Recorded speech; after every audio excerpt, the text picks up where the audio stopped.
Ok, ça marche. Bonjour tout le monde. Merci de vous joindre à nous aujourd'hui.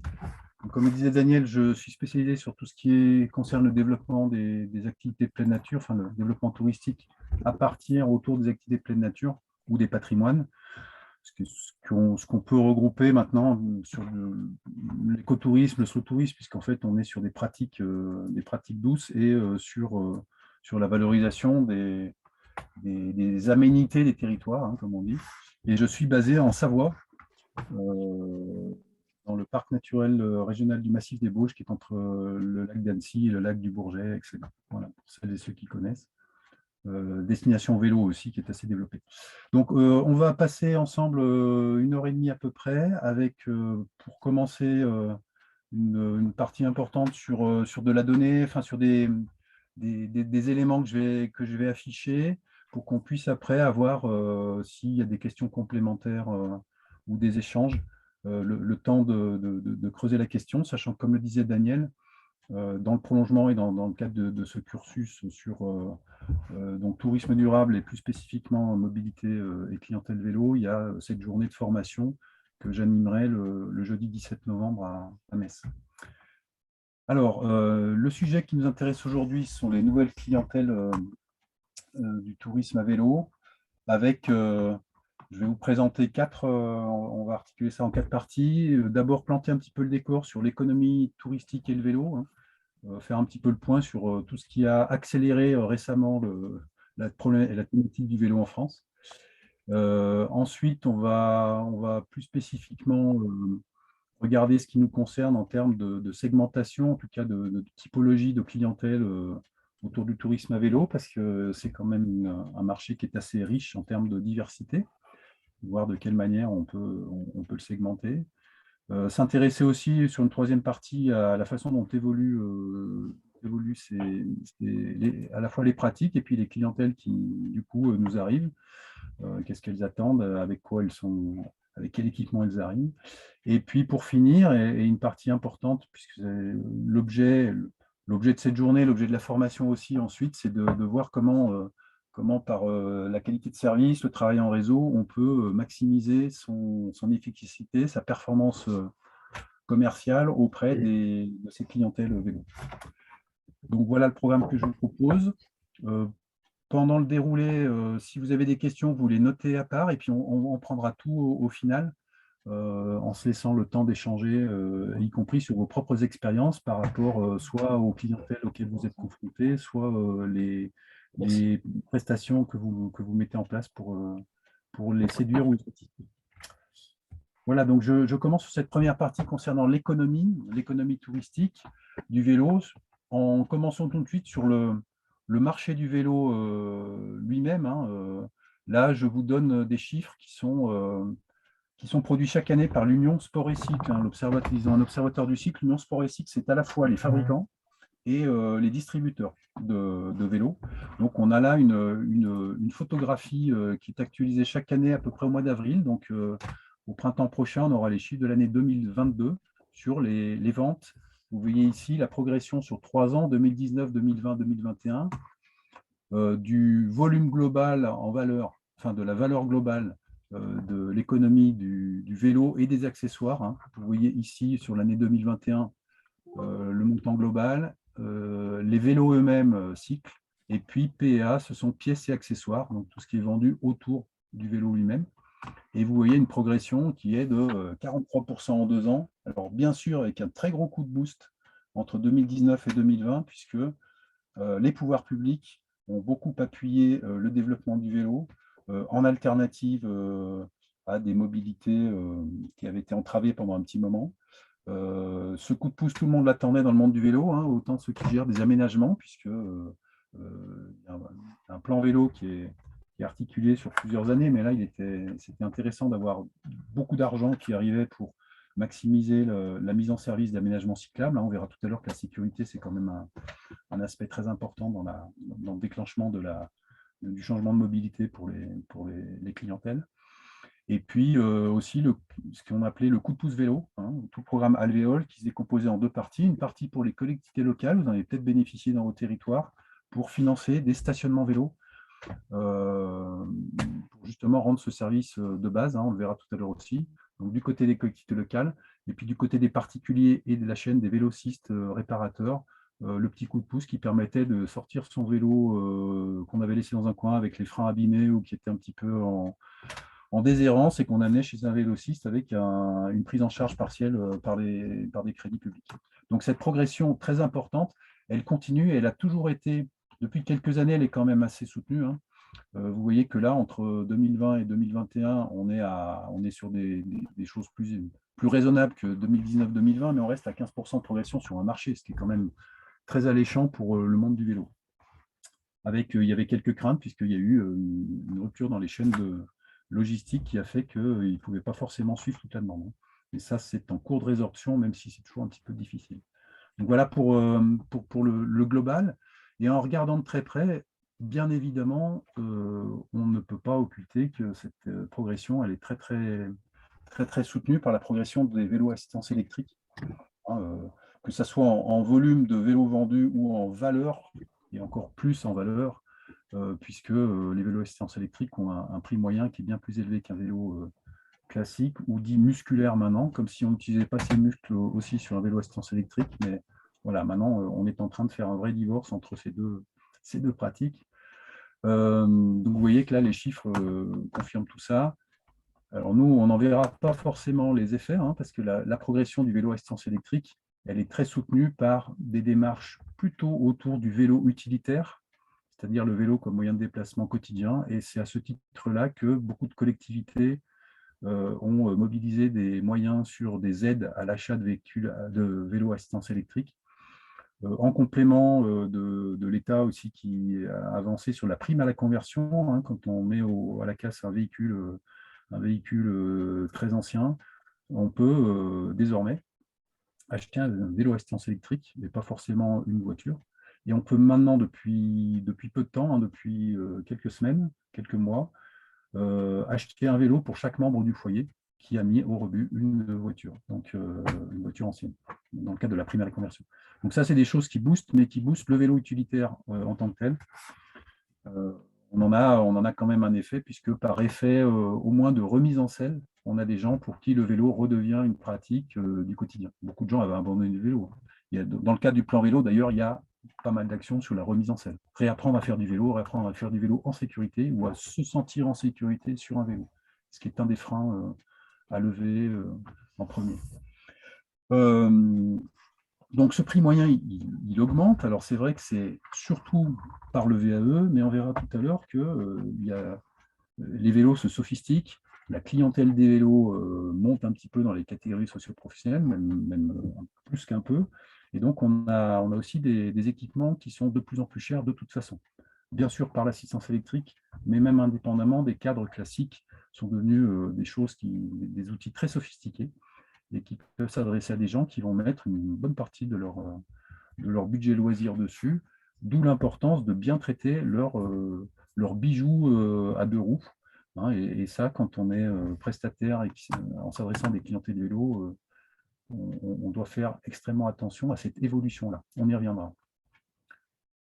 Alors, je vous ai mis aussi, dans le cadre de ce tour d'horizon, ce tour de piste, des chiffres globaux, des chiffres qui y ont été donnés la semaine dernière par Vélo et Territoire. Vélo et Territoire, c'est l'acteur, enfin, le réseau d'acteurs du développement du vélo en France, hein. Au tout début, ça s'appelait Association des départements cyclables. C'était des gestionnaires de voiries qui faisaient des pistes cyclables quelque part, hein. C'était beaucoup les directions routes, avec des départements leaders dans votre secteur. Il y avait le Bas-Rhin, le Haut-Rhin, il y avait chez nous les Savoie, le Var. Enfin, et progressivement, ils ont aggloméré les régions. C'est devenu l'association des régions et des départements et régions cyclables. Et maintenant, Vélo et Territoire devient l'interlocuteur principal des pouvoirs publics pour le développement du vélo. Et la semaine dernière avaient lieu les rencontres de Vélo et Territoire qui ont lieu chaque année. Je vous invite à y participer ou à inciter vos élus à y participer, puisque ce sont à la fois des regroupements d'élus et d'institutionnels, mais c'est toujours intéressant quand on veut sensibiliser ces élus à l'importance, aux enjeux qui tournent autour du vélo, quel que soit le compartiment, un tourisme utilitaire ou autre. C'est un très bon rendez-vous annuel à cette période-ci, à l'automne. Donc voilà. Vélo Territoire, ils nous disent, ils nous confirment que depuis 2019, c'est-à-dire par rapport à une situation entre guillemets normale avant Covid, on a quand même plus 31% de passages. Hein. Donc les passages, l'Observatoire de Vélo et Territoire, c'est presque 1 millier d'éco-compteurs, de compteurs de passage de vélo sur les différents aménagements cyclables, hein, que ce soit des véloroutes, des pistes, des voiries mixtes.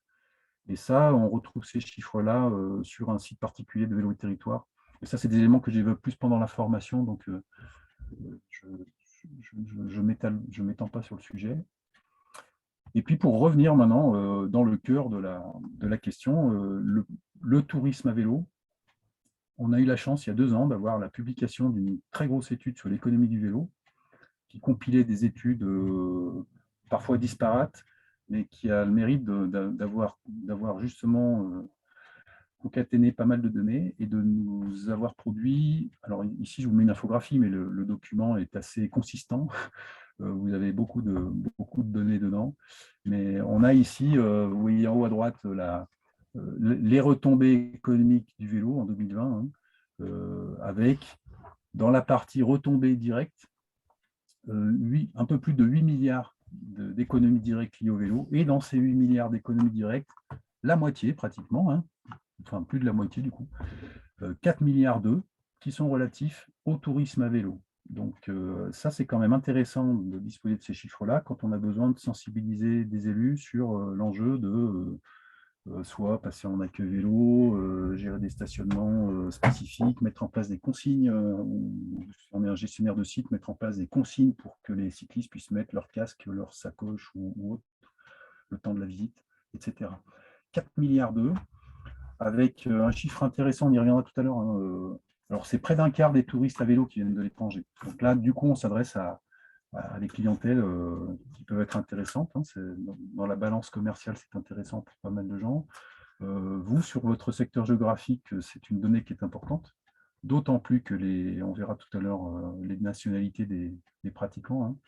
Mais en étant proche de l'Allemagne, très accessible depuis la partie nord de l'Europe, c'est quand même un très gros atout. On a un panier moyen qui est intéressant parce que le cycliste dépense plus que le touriste moyen. Alors, on est bien sur des moyennes, là, c'est des moyennes de moyenne, on est sur du national, on est sur tout confondu. Mais quand un touriste classique dépense 50 euros par jour, hein, budget moyen sur son séjour, le cycliste, lui, va dépenser 68 euros. Et on verra tout à l'heure que l'itinérant va dépenser encore un peu plus. Ça génère beaucoup de nuitées, 90 millions. Donc en fait, depuis 2 ans, on dispose d'éléments de lobbying pour prouver que le tourisme à vélo, c'est un secteur intéressant. Et c'est aussi pour ça que Vélo et Territoire développe de plus en plus des rencontres nationales du tourisme à vélo, sont pilotées par Vélo et Territoire. Et là, pour le coup, c'est un rendez-vous totalement axé sur la thématique du tourisme à vélo. Et donc, pour compléter ces chiffres-là, je vous ai mis une petite synthèse aussi. Le vélo, donc pratique en développement, bien sûr, on l'a vu tout à l'heure, ne serait-ce que par le volume de vente, mais ce n'est pas forcément pour du loisir ou des vacances. Toujours en place en deuxième activité sportive en vacances. Les retombées économiques, je vous disais, là, je vous mets un chiffre complémentaire. Les itinérants qui dépensent 75 euros, vous vous rappelez tout à l'heure, 68 euros pour un touriste à vélo. L'itinérant dépense plus parce qu'il a plus recours. Alors, il est plus dépendant de la logistique d'étape. Et puis, même si un séjour sédentaire, il faut payer un hébergement, rappelez-vous que l'essentiel des séjours touristiques en France se font dans le secteur non marchand, c'est-à-dire en résidence secondaire, famille ou amis. Et de fait, pour un séjour sédentaire, c'est plus facile d'aller choisir un secteur ou de trouver un ami ou d'avoir une résidence secondaire à un endroit donné. Alors que quand on est itinérant, on n'a pas forcément un cousin à l'étape numéro 1, une résidence secondaire à l'étape numéro 2, etc.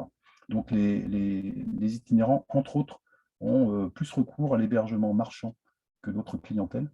Et puis parfois aussi à des prestations, on y reviendra, hein, des prestations annexes qui peuvent être le transport de bagages, le transfert, etc. Les internationaux, donc je vous le disais, ça confirme le chiffre de l'enquête 2020, hein, c'est 25% en gros des touristes à vélo, des touristes en séjour vélo, hein. On va bien parler des séjours vélo. Et puisqu'on est sur une problématique touristique, la question qu'il faut qu'on se pose, hein, sur un chiffre qui nous est donné, là c'est une extraction de cette étude aussi, hein. On nous dit 4% des séjours effectués en France, alors là pour le coup par des Français, pour 4% de ces séjours, l'activité vélo est mentionnée parmi les 4 principales activités pratiquées. Euh, Par contre, et là on va détailler un petit peu les choses, on ne peut pas considérer que tous les gens, enfin tous les cyclistes en vacances sont des touristes à vélo. Je vais développer par la suite pour qu'on ne se trompe pas et qu'on sache bien de quoi on parle quand on va parler de touristes à vélo. Donc on va se poser la question de quelle est la place réelle du vélo dans le séjour de nos visiteurs quand on est sur cette logique de séjour, hein. Et quand on parle séjour, bien sûr, hein, ça commence à une nuitée. Et on en verra de plus en plus, vous verrez que sur les chiffres, on n'est pas forcément tourné vers des clientèles qui vont passer 15 jours en étant strictement tournées vers le vélo. Donc ces clientèles-là, si on se pose la question de quelle est la place du vélo dans le séjour d'une personne qui a déclaré dans une enquête statistique, oui, j'ai fait un séjour dernièrement, vous savez qu'il y a le dispositif du suivi de la demande touristique, hein, qui interroge régulièrement un très gros panel de Français pour savoir s'ils ont, dans le mois précédent, effectué un séjour touristique. Et puis tous les 3 mois, on leur demande aussi quelles activités ils ont pratiquées, quelles activités sportives ou autres ils ont pratiquées pendant ce séjour-là. Donc c'est de là qu'on sort ce chiffre du nombre de séjours avec des gens qui pratiquent entre autres le vélo. Mais nous, il faut qu'on fasse un peu le ménage là-dedans. Et si on s'interroge sur la place du vélo dans le séjour, il y a tout de suite une catégorie dont on peut se dire, là, on n'est pas vraiment sur une logique de touriste à vélo. Bien sûr, c'est quelqu'un qui va prendre son vélo en vacances. Ça va être son alternative de mobilité en vacances, soit parce qu'il n'a pas de voiture, il habite dans un grand centre urbain où il n'a pas besoin de voiture, et pendant ses vacances, il va faire du vélo. Soit il est venu avec son vélo, parce que c'est plus sympa d'aller acheter sa baguette le matin et de ramener les croissants pour tout le monde avec son vélo. Donc là, on a plutôt, et sur la photo, c'est typiquement ça, c'est une touriste avec un vélo. On ne peut pas réellement dire c'est quelqu'un qui a déclenché son séjour parce qu'il veut faire du vélo, ou parce qu'elle veut faire du vélo en l'occurrence. Alors que nous, on va avoir besoin de s'intéresser aux besoins de ceux qui vont déclencher un séjour ou le construire autour de la pratique du vélo, ou des possibilités de pratique du vélo. Même si, bien sûr, quand on va traiter ces clientèles-là, qui peut le plus, peut le moins, on facilitera aussi la vie de notre touriste avec un vélo, puisqu'il y aura des équipements cyclables, puisqu'il y aura des stationnements, puisqu'il y aura des prestations qui s'adressent à des demandeurs de vélo et qui pourront satisfaire au passage cette personne-là. Donc ici, je vous ai mis un axe horizontal sur lequel on peut ranger. C'est une façon de ranger, on a plein de façons de segmenter des clientèles, mais celle-là, je vous la propose parce qu'elle est assez simple et synthétique. Sur un axe sur lequel, à gauche, sur la partie gauche, on va avoir des clientèles qui vont être plutôt polarisées sur le vélo en tant qu'activité. Eux, ce qui va les motiver, c'est pédaler, hein. On va trouver des gens qui vont avoir une forte appétence pour le kilomètre. Voilà, je veux pédaler avec un extrême qui va être le cyclosportif. Lui, il est dans la performance. Et puis un segment qui va être plutôt le cyclotouriste, qui va, lui, ne pas rechigner sur le pédalage. Il va enquiller des kilomètres, mais son moteur, c'est autre chose. Ça va être des paysages, ça va être du terroir, ça va être être avec des amis et se poser sur une terrasse à partir de 11h midi, alors que le cyclosportif, lui, il est déjà peut-être en train de continuer ou il s'est levé à 4h pour partir à la fraîche faire sa performance. Donc ça, on est sur la partie gauche de cet axe. Et à l'autre opposé, on a des gens qui vont déclencher un séjour touristique vélo, plutôt parce que pour eux, le vélo, c'est un véhicule de la découverte. C'est leur manière de se déplacer pour aller voir des paysages, découvrir des musées ou autres. Un grand géographe disait que le vélo, c'était l'outil du géographe, parce qu'en fait, il permet d'aller plus loin, plus vite et en se fatiguant moins qu'à pied. Il permet plus de façons de s'arrêter, d'occasion de halte qu'une voiture, etc., etc. Et c'était avant l'assistance électrique. Mais c'est vrai que c'est un véhicule de découverte qui est séduisant pour beaucoup de monde.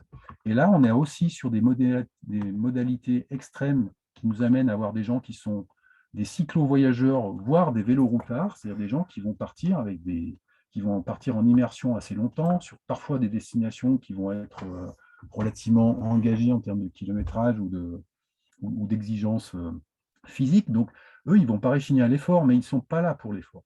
Ils sont là pour ce qu'ils vont vivre ou voir avec leur vélo. Et puis, si on redescend un petit peu dans la motivation dans l'engagement, disons, on va retomber sur une catégorie qui, elle, est beaucoup plus classique dans les destinations touristiques à vélo. C'est ce qu'on peut appeler le vélo touriste. C'est celui qui va découvrir avec un vélo et qui va découvrir beaucoup avec un vélo. Alors que notre petite dame là-haut, elle ne découvrait rien. Elle était enfin, c'est pas un jugement de valeur, hein.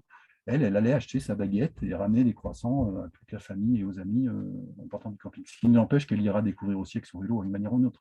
Non, mais vous voyez bien que je parle de motivation. En étude de retombées économiques, on appellerait ça le taux d'attribution au vélo. Est-ce que votre séjour à vélo était conditionné? S'il n'y avait pas eu de possibilité de faire du vélo, vous ne seriez pas venu, vous seriez venu quand même, ou ça a compté dans votre décision, mais ça n'a pas été majeur, hein.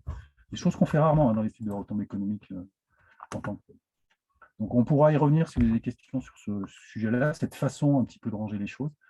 Et ça se matérialise, vous verrez, on en reparlera tout à l'heure, sur le type de matériel qu'on va avoir, donc le cycliste va avoir, et sur le type d'attention qu'il faudra avoir envers lui et son matériel.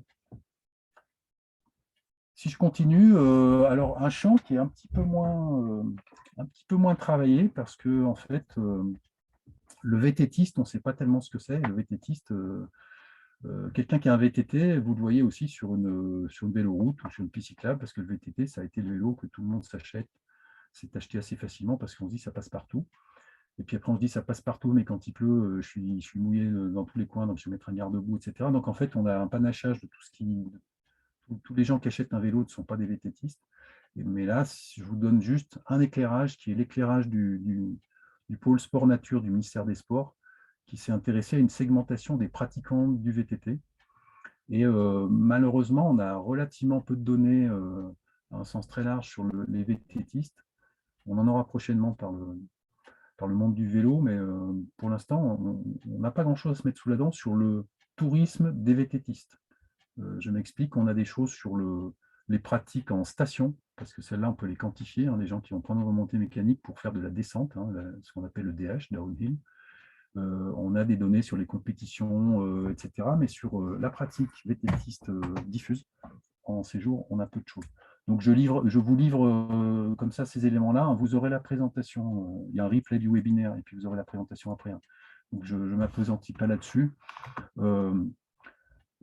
Quand on dit le vacancier, c'est celui qui ne fait du VTT que pendant ses vacances. Lui, il va louer un VTT à l'arrivée ou faire une sortie VTT encadrée, mais il ne fait rien d'autre. Il n'en fait pas le reste du temps. Alors qu'on aura peut-être plus sur nos destinations des gens qui sont des passionnés baladeurs et qui vont peut-être venir faire un séjour sur un territoire qui offre suffisamment de kilométrage sur un réseau de VTT, que ce soit de la piste forestière ou des sentiers en single track quand on est dans un secteur un peu plus accidenté.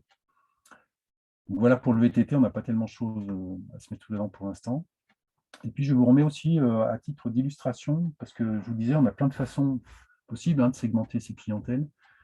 Ici, une matrice du coup qui est sur 2 axes, qui a été produite par le CRT Aquitaine dans le cadre de son propre positionnement et ses propres atouts intrinsèques, hein. Donc, ce n'est pas forcément transposable à tout le monde. Mais ce qui est intéressant, c'est que pour le coup, ici, l'axe qu'on avait tout à l'heure est devenu un axe vertical, hein. Vous avez tout en haut des gens qui vont être plutôt ceux qu'on avait dans le côté confort, ils ne vont pas aller vers la performance. Ici, on a des gens qui sont plutôt dans l'effort en dessous. Et là, il y a un axe qui va disperser en fonction de séjour sédentaire ou séjour en itinérance. Et on va répartir classiquement des segments sur cette matrice, sachant que j'attire votre attention sur quelque chose. L'important, c'est que ça n'est pas parce que l'Aquitaine, le CRT Aquitaine considère que le vélo sportif, c'est plutôt du séjour sédentaire, qu'il n'y a pas des segments intéressants en termes d'itinérance de cyclo-sportif. Alors ça dépend vraiment des territoires, mais sur des secteurs sur lesquels on a des gens qui vont, par exemple chez nous dans les Alpes, collectionner des cols alpins. Ils vont aller se poser 2 jours alors très logiquement chez nous, plutôt dans des stations qui vont desservir un ou deux cols. Et après, il va falloir les transporter ailleurs, faire une transition, parce que les fonds de vallée ne sont pas forcément très intéressants dans certains secteurs. Et on va faire un petit coup de transfert avec véhicule pour aller se faire une autre mini-sédentarité, mini-camp de base pendant 2 jours pour aller faire d'autres cols. C'est ce que font beaucoup les Nord-Américains qui viennent dans les destinations Pyrénées ou Alpes pour faire ce genre de choses.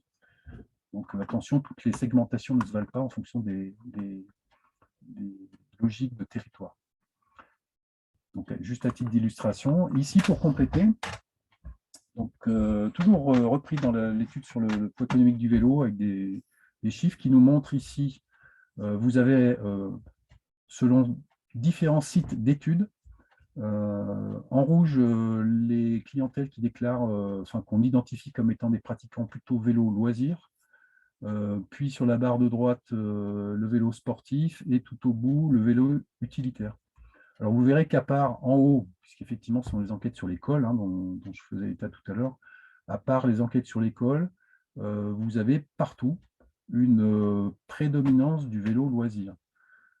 Quels que soient les secteurs, et c'est logique puisqu'on s'intéresse plutôt à des véloroutes et des voies vertes, mais il n'empêche que même si on a quand même des bons volants de vélos sportifs à certains endroits, hein, vous voyez la Viarona ou l'Eurovéloroute 8 ou la V65, on a quand même prédominance du vélo loisir, en tout cas sur ce champ d'études. Et je passe, tout à l'heure je vous disais qu'on peut s'intéresser aux clientèles étrangères. Alors ici, on a une répartition des typologies de cyclistes en France en fonction de leur nationalité. Alors attention, les couleurs ne sont plus dans le même code couleur que le schéma précédent. Ici, on a en rouge le vélo itinérant. Ensuite, on a le vélo loisir, puis le vélo sportif et tout au bout, le vélo utilitaire. Le vélo utilitaire, pour un étranger, c'est exactement ce que je décrivais tout à l'heure sur le touriste avec vélo. C'est quelqu'un qui en fait a pris son vélo en vacances, parce que c'est un camping-cariste allemand, et puis il a ses vélos derrière son camping-car, et puis ils vont justement, plutôt que de bouger avec leur camping, ils le laissent au camping ou sur l'aire d'accueil, et ils vont acheter les croissants, le pain et faire des courses, ou visiter un petit peu, mais voilà. Et vous voyez qu'ici, on va retrouver par exemple, dans le vélo sportif, les nations qui sont très accros sur un tour de l'Espagne qui a le Giro, on a l'Italie, on a des nations vraiment de cyclistes sur lesquels on va aller recruter des cyclosportifs, voire des cyclotouristes. Mais on a en vélo loisir toujours des très grands pans. Vous voyez que nos amis suisses et encore plus vos voisins allemands sont des gens qui vont être plutôt intéressés par du vélo loisir. Alors bien sûr, moyenne nationale, hein, vous tombez toujours sur des gens qui vont être un peu accros. Et ici, on a, par exemple, hors Europe, on se dit, mais qui vient hors Europe faire du vélo en France? Eh bien, hors Europe viennent faire du vélo en France des Australiens, des Néo-Zélandais, des gens qui sont attirés par des Colombiens, des Brésiliens qui sont attirés par la fabuleuse vitrine du Tour de France. Tour de France, troisième plus gros événement médiatique, sportif du monde. Premier, Coupe du Monde. Deuxième, Jeux Olympiques d'été. Troisième, Tour de France. C'est pour ça que la façon de filmer du Tour de France met particulièrement en valeur les territoires. C'est aussi pour faire en sorte que les territoires disent « Tiens, j'aimerais bien que ça passe chez moi l'année prochaine, etc. » Mais c'est vrai que c'est une formidable carte de visite pour les clientèles vélo, y compris celles qui ne sont pas forcément sportives. Donc voilà pour les nationalités. Quelques données sur des éléments. Alors pour remettre en question un certain nombre de choses, il y a une donnée qui est intéressante, c'est pour ça que je vous la mets ici. 50% des itinérants sur des véloroutes ou voies vertes résident à moins de 200 km. C'est-à-dire que vous pouvez avoir des gens qui ne viennent pas de l'autre bout de la France ou de la planète pour faire une itinérance sur votre véloroute. On a de plus en plus tendance à regarder nos clientèles de proximité. Bon, là, 200 km, ce n'est pas tout à fait de la proximité, mais il y a certains secteurs sur lesquels, selon la desserte que vous avez en TGV ou TER, vous avez des gens qui vont pouvoir très facilement, sur un week-end ou pour une mini-itinérance ou sur quelque chose de plus long, venir avec leur vélo, se construire un séjour itinérant pas très loin de chez eux finalement. Avec des distances journalières sur les gens qui sont des véloroutes qui ne sont pas énormes, hein. 30% font moins de 40 km par jour, donc on est vraiment sur du loisir, on n'est pas sur de la performance. On a des durées types qui sont 7 jours, 10 jours, beaucoup de séjours en dessous de 10 jours. Hein. on n'est pas dans des logiques sur l'itinérance. Hein, je vous montrais tout à l'heure le vélo routard, ou le cyclo-voyageur. On n'est pas forcément dans des logiques d'ultra-immersion et de longue itinérance. Ne pas oublier ces nouvelles itinérances qui sont séduisantes sur du court séjour.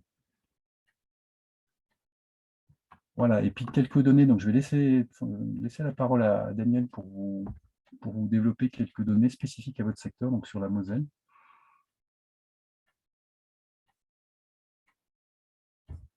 Ah, Daniel, je pense que le micro,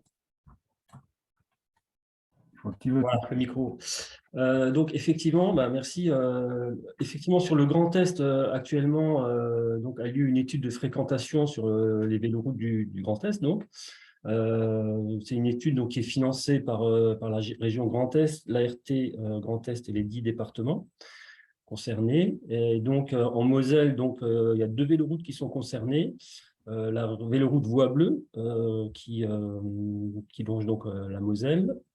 Et puis l'Eurovélo 5, donc, qui longe le canal, on va dire, de la Sarre et qui va ensuite du côté de Strasbourg. Donc l'étude, elle s'appuie essentiellement sur les compteurs, les éco-compteurs fixes qui ont été installés.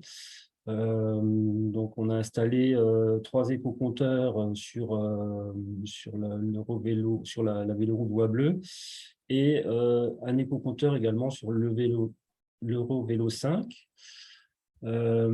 Et donc ces comptages vont être travaillés également avec des enquêtes de terrain qui ont été menées tout l'été. Donc, il y a eu des enquêteurs de terrain qui ont arrêté les gens, qui leur ont posé des questions, d'où ils venaient, comment ils faisaient du vélo, quel était leur profil, voilà. Et du coup, on aura une photographie vraiment précise des utilisateurs, avec justement le profil, les habitudes, les catégories sociales. Enfin, on aura vraiment une étude complète qui va nous permettre d'avoir vraiment une photographie intéressante de la clientèle cycliste voilà, dans le Grand Est, avec des déclinaisons par département. On aura donc une déclinaison Grand Est, mais aussi une déclinaison par chacun des départements du Grand Est. Voilà, grosso modo. Et on aura les premières conclusions normalement en fin d'année 2022, début d'année 2023. Donc là, bien sûr, on vous communiquera les résultats de cette étude qui est vraiment importante. C'est la première fois qu'une étude de ce type est faite à l'échelle de la région. Voilà. D'accord, je vous mets la diapositive suivante. C'est justement pour montrer un petit peu les compteurs qu'on a mis en place. Donc, on a mis en place un compteur au sud de Metz, à Jouy-aux-Arches, donc dans une zone un peu intermédiaire entre, on va dire, une zone un peu de campagne et une zone urbaine, où là, voilà, vous avez un petit peu une bonne vision des comptages qui sont effectués sur ces itinéraires. Donc, vous voyez, grosso modo, on a à peu près 60 000 passages par an sur Jouy-aux-Arches, ce qui est quand même intéressant. Ça dépend beaucoup, enfin, les passages dépendent beaucoup de la météo et beaucoup aussi de la journée dans la semaine. C'est souvent les week-ends et les jours de beau temps où on a des pointes dans les fréquentations. Sarreguemines, voilà, on est à peu près sur les mêmes fréquentations. Voilà, mais là, c'est vrai que c'est des chiffres bruts. On ne sait pas qui sont ces cyclistes. C'est juste, on va dire, ces comptages, c'est juste un outil pour nous permettre de travailler beaucoup plus en profondeur la clientèle. Et forcément, il faut qu'on croise tout ça, ces chiffres, avec des enquêtes de terrain. C'est ce qui a été fait cet été et ce qui va nous permettre vraiment d'avoir cette photographie. Voilà.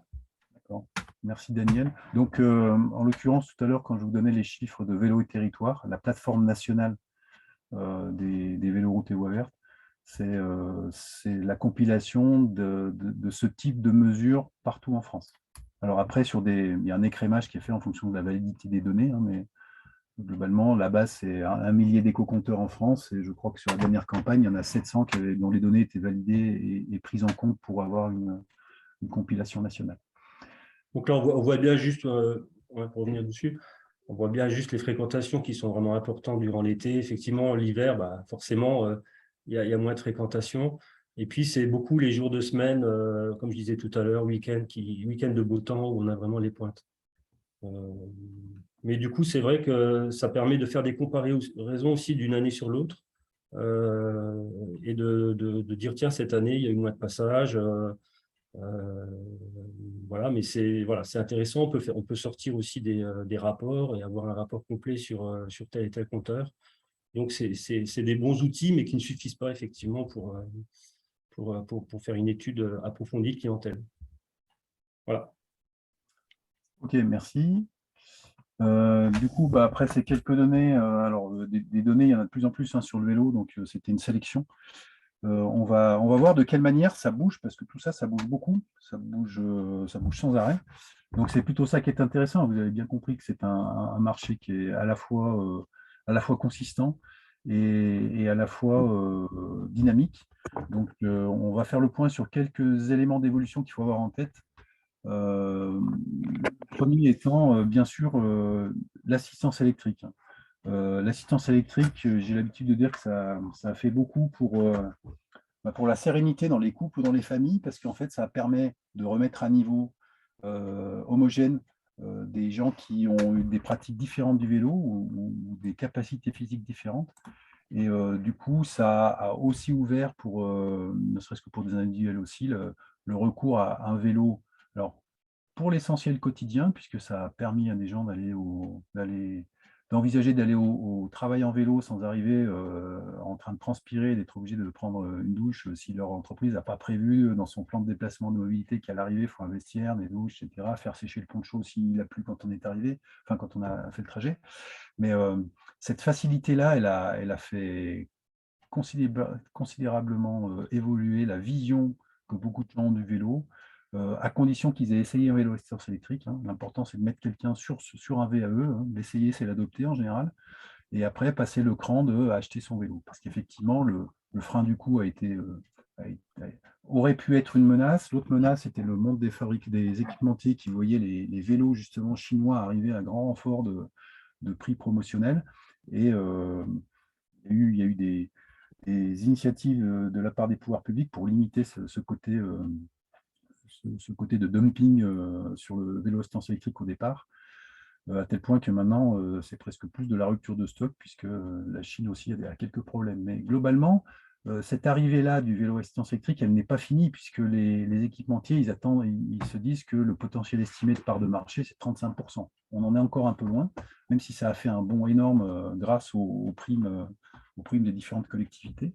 Mais on a encore une marge de progression, notamment par rapport à nos voisins, qu'ils soient hollandais ou qu'ils soient allemands, ou belges même. Les parts de marché sont énormes chez eux sur l'assistance électrique. Simplement, nous, si on regarde ça sous le prisme de l'accueil de ces clientèles-là, ça introduit un certain nombre de spécificités. La première, bien sûr, dans les attentes, c'est qu'il faut pouvoir proposer la location du vélo à assistance électrique, notamment à des gens qui vont être en vacances, notamment à ceux qui n'ont pas l'habitude de faire du vélo le reste du temps. Donc ça, c'est déjà bien installé, que ce soit de l'initiative de prestataires ou de l'initiative de territoire qui s'équipent de parcs. Par contre, en ayant la sagesse de le faire gérer par un prestataire, puisque c'est quand même un énorme travail. Donc, très souvent, certains territoires sont équipés en gérant eux-mêmes un parc de mise à disposition de location de VAE, mais c'est quelque chose qui est assez lourd et qui fait que très vite, ils se tournent vers des formules de partenariat, de prestations, pardon, avec des fournisseurs et vélocistes qui leur mettent à disposition un parc et puis qui s'occupent de tout ce qui est maintenance. Donc ça, si vous étudiez cette possibilité-là, regardez bien ces formules-là, parce que beaucoup d'impasses ont été atteintes par des territoires en essayant d'aller trop loin sur la mise à disposition et en gérant ça par des agents techniques ou autres. C'est quelque chose d'assez lourd. Bien sûr, des évolutions sur le fait de proposer la recharge électrique pour toutes ces clientèles-là. Et ce n'est pas un hasard si depuis 2019, le label Accueil Vélo, sur les différents métiers concernés par le label, impose la possibilité de recharger un vélo. Ça impose aussi, alors là c'est un peu moins évident quand on est sur le vélo-route, mais par exemple si on raisonne sur du VTT, la prise en main d'un vélo assistance électrique est un peu plus technique en termes de pilotage, mais surtout il y a des gens avec qui il faut un petit peu prendre la main le temps qu'ils se sécurisent ou qu'ils se rassurent sur l'autonomie de leur batterie, sur est-ce que j'en aurai jusqu'au bout si je suis en formule boost ou maxi. Donc là il y a un certain nombre de choses qu'il faut arriver à transmettre par différents biens. Ça peut être le fabricant, ça peut être le loueur, ça peut être, enfin, pardon, le fournisseur, le loueur ou autre. Les tracés, je vais passer rapidement là-dessus, c'est vraiment une thématique plutôt station. Et puis, alors bien sûr, et là on y reviendra quand même assez souvent, c'est un vélo qui est cher, c'est un vélo qui est lourd, c'est un vélo qui est fragile, parce qu'il y a des contacts, parce qu'il y a une batterie, parce qu'il y a un ordinateur de bord. Et donc, à la fois sur la question du vol et de la fragilité en transport, c'est quelque chose qu'il faut vraiment avoir en tête. On y reviendra tout à l'heure. Et puis, une autre évolution importante du vélo assistance électrique, je vous disais, ça a remis de la paix dans les ménages, parce que comme ça, on peut pédaler ensemble, sans avoir forcément ni la même forme, ni la même logique, et ça, c'est plutôt bien. Donc, il y a une évolution sur le genre, hein, donc une très forte féminisation, beaucoup de femmes reviennent au vélo. Et je fais le parallèle avec la campagne qu'a fait la Fédération de cyclisme, et là on est en dehors du monde de l'assistance électrique, mais globalement on assiste à une féminisation du vélo, toutes pratiques confondues. Ça c'est à bien avoir en tête. On a de plus en plus de cyclosportives aussi. Il y a des séjours entre filles, ça s'appelle entre elles, ou les copines à vélo, enfin bon, selon le tour opérateur. Mais cette évolution du genre par l'assistance électrique, elle se constate aussi dans le développement du vélo, sur les gammes de selles, sur les accessoires, y compris l'imagerie et la communication autour de la pratique du vélo. Et puis une évolution sur les âges, hein, puisque l'assistance électrique permet de pédaler plus longtemps dans sa vie, ou de continuer à faire un peu plus longtemps ce qu'on faisait quand on avait encore des mollets, des cuisses et des poumons qui tenaient la route. On peut être un peu plus longtemps en activité. Donc merci l'assistance électrique, à condition qu'on ait encore de l'électricité. Maintenant, ça va peut-être un petit peu plus.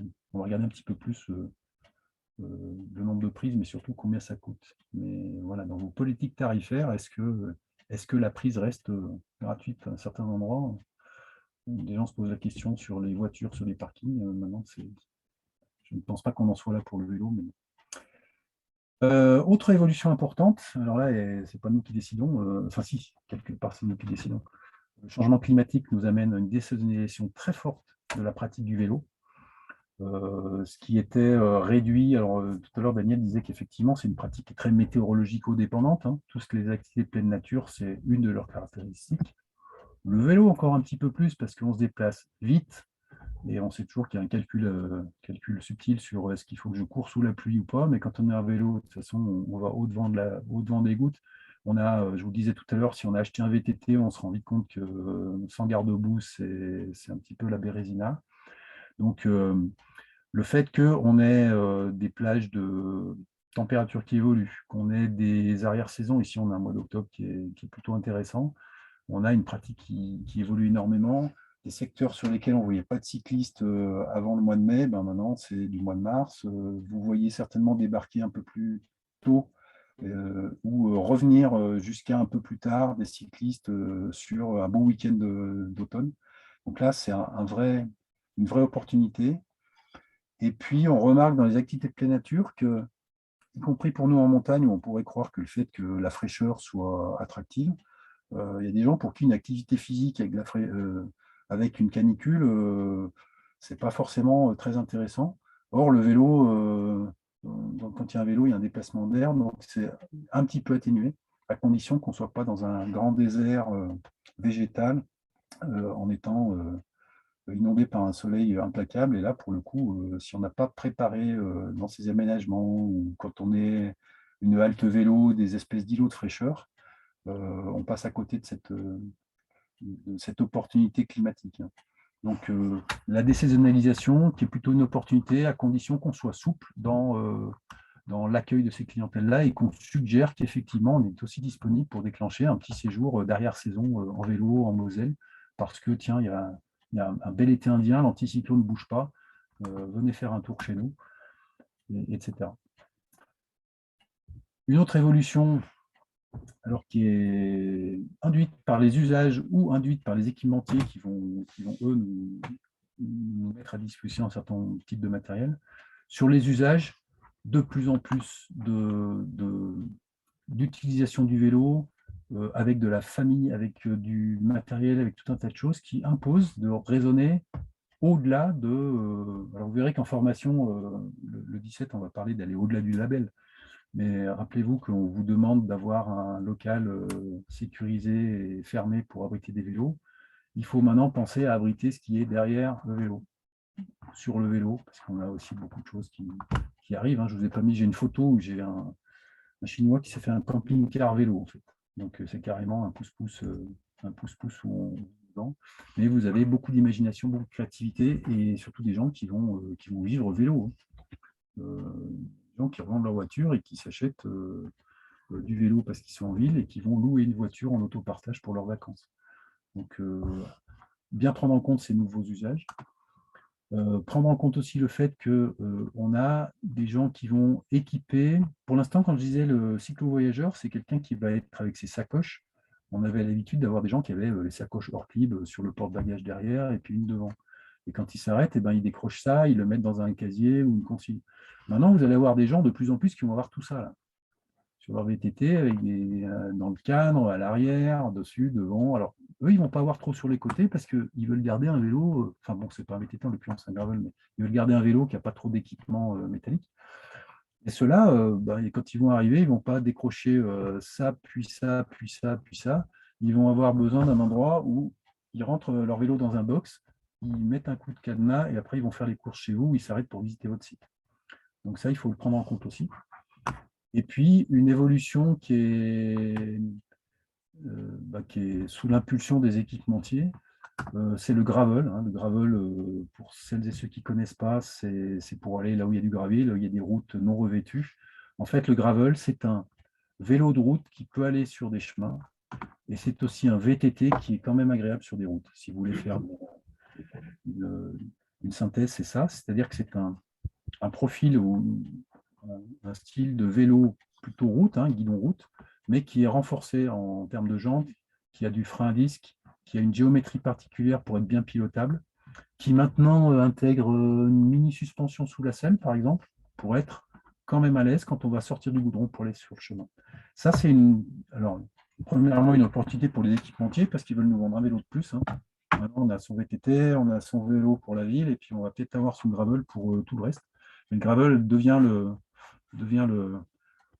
véhicule ultime pour le cycliste qui est vraiment polarisé sur l'activité, hein, pas forcément sur le loisir. Hein.